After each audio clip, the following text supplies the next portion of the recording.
और अब हम बात करेंगे सकारात्मक दृष्टिकोण की। अक्सर लोग अपने आसपास की स्थितियों से असंतुष्ट होते हैं। लोगों को घट रही घटनाओं से बहुत सारी शिकायतें रहती हैं।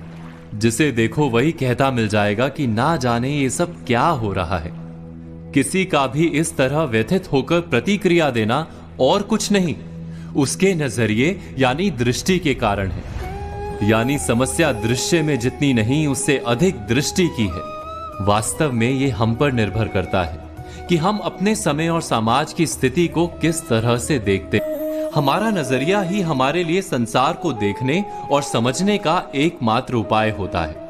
कोई भी घटना हमें उतनी ही प्रिय और अप्रिय लगती है जितनी कि हमारी दृष्टि उसे हमें समझाती है। आपने कभी आकाश में उड़ते बादलों में बनने वाली आकृतियों को देखा है? उनमें जो भी आकृतियां बनती हैं, उसे हम अपने नजरिए से ही परिभाषित कर पाते हैं। एक ही समय में वो एक बादल का टुकड़ा किसी को शेर और किसी को खरगोश दिखता है। कैसे?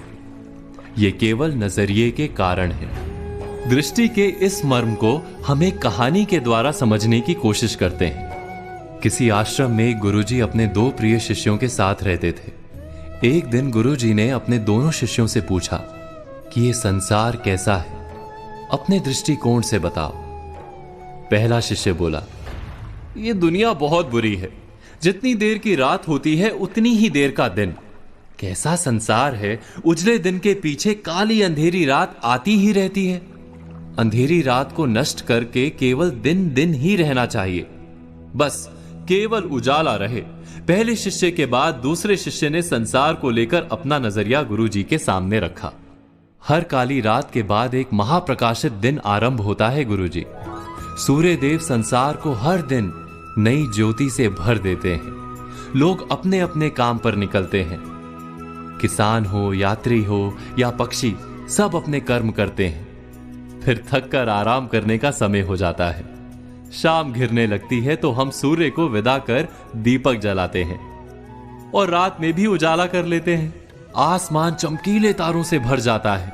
चंद्रमा का उदय होता है। रात के साथ दिन का क्रम बना रहना बहुत आवश्यक है, अन्यथा हम प्रकाश का महत्व कैसे समझ पाएंगे।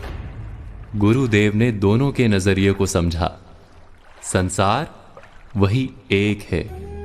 हम इसे कैसे देखते हैं उस पर निर्भर करता है। जो अंधकार को अधिक देखेगा उसे अंधकार अधिक दिखेगा। जो प्रकाश को महत्व देगा उसे प्रकाश अधिक दिखेगा। इसीलिए दृश्य नहीं, दृष्टि को बदलने या सुधारने की आवश्यकता